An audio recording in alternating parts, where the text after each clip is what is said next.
আপনারা একটি ছাদ ঢালাই করছেন, কিন্তু ছাদের সবচেয়ে মারাত্মক ভুল হয়েছে আপনাদের এই যে ছাদের ঢালাইয়ের ফিটনেস কমে যাওয়া এবং এই ছাদ ঢালাই সাইড দিয়ে হানিকম এবং পোকরা বের হলো। তো যখন আপনার কলম থেকে ক্যান্টিলিভার বের হবে, ক্যান্টিলিভার সাইড দিয়ে দেখবেন আপনারা বিল্ডিং এর ছাদ ঢালাইয়ের পরে দেখবেন সাইড গুলা দিয়া ছাদ ঢালাইয়ের ফিটনেস ঠিক আছে কিনা এবং এরকম ঢালাইটা তেল তেল করতেছে কিনা। ছাদ ঢালাইয়ের সাইড দিয়ে যদি হানিকম বাইরে হয় এবং কি ছাদ ঢালাইয়ের ফিটনেস যদি কমে যায়, তাহলে দুইটা সমস্যা আপনাদের বাড়িতে ঘটতে পারে। এক হচ্ছে গিয়া ছাদের লোড বহন ক্ষমতা কমে যাবে, আরেক হচ্ছে গিয়ে আপনাদের ছাদের যে রড আছে সেই রডে জং ধরবে। এই দুইটা কাজ কিন্তু আপনাদের মারাত্মক ভাবে ক্ষতি হয়ে যাবে আপনাদের বাড়িতে।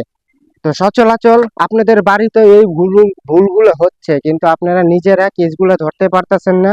একটা ফ্রেম স্ট্রাকচার বাড়ির একটা ইঞ্জিনিয়ার দিয়ে ডিজাইন করাইছেন, কিন্তু এই ভুলগুলো আপনাদের চোখে পড়তেছে না। এক হচ্ছে গিয়ে সাইড দিয়ে হানিকম বের হচ্ছে, আরেক হচ্ছে গিয়ে ছাদের সাইড দিয়ে ছাদের ঢালাইয়ের ফিটনেস কমে যাচ্ছে। এই দুইটা ভুলের কারণে কিন্তু আপনাদের বাড়ির ভবিষ্যতের জন্য দুর্ঘটনা ঘটতে পারে। সম্মানীয় দর্শক, আসসালামু আলাইকুম ওয়া রাহমাতুল্লাহ। সম্মানীয় দর্শক, বাড়ি দুই ধরনের নির্মাণ হয়। একটা হচ্ছে গিয়া লোড বিয়ারিং এর বাড়ি, আর একটা হচ্ছে গিয়া ফ্রেম স্ট্রাকচারের বাড়ি। তো লোড বিয়ারিং এর বাড়ির কোয়ালিটি হচ্ছে যেগুলো আপনারা ইটের গাঁথনি দিয়ে তৈরি করেন, আর ফ্রেম স্ট্রাকচারের বাড়ি হচ্ছে গিয়া যেগুলা রড দিয়ে ঠিক আছে আরসিসি ঢালাই করে তৈরি করা হয়।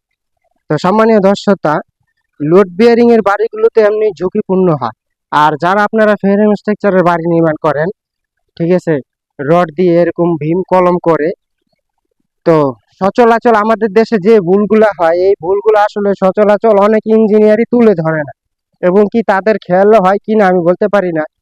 তো সচরাচর এই ভুলগুলা কিন্তু আপনাদের বাড়িতে হচ্ছে হচ্ছে কিন্তু আপনারা ধরতে পারতেছেন না এই ভুলগুলো। সম্মানীয় দর্শক, এই যে যে ছাদের যে সাইডগুলো আছে, এই যে ছাদের যে সাইডগুলো, এই সাইডগুলো দেখছেন এখানে কি সুন্দর ফিনিশিং তৈরি হয়েছে একটা। এই যে যে ঢালাইয়ের সাইডগুলো আছে, এগুলো খেয়াল রাখতে হবে। ক্যান্টিলিভার হচ্ছে কি আপনার সম্পূর্ণ যদি ঝুঁকিপূর্ণ হয়ে যায় এই হানিকম তৈরি হওয়ার কারণে এবং ফিটনেস কমে যাওয়ার কারণ, তাহলে কিন্তু আপনাদের বাড়ি যে কোনো সময় দুর্ঘটনা ঘটতে পারে।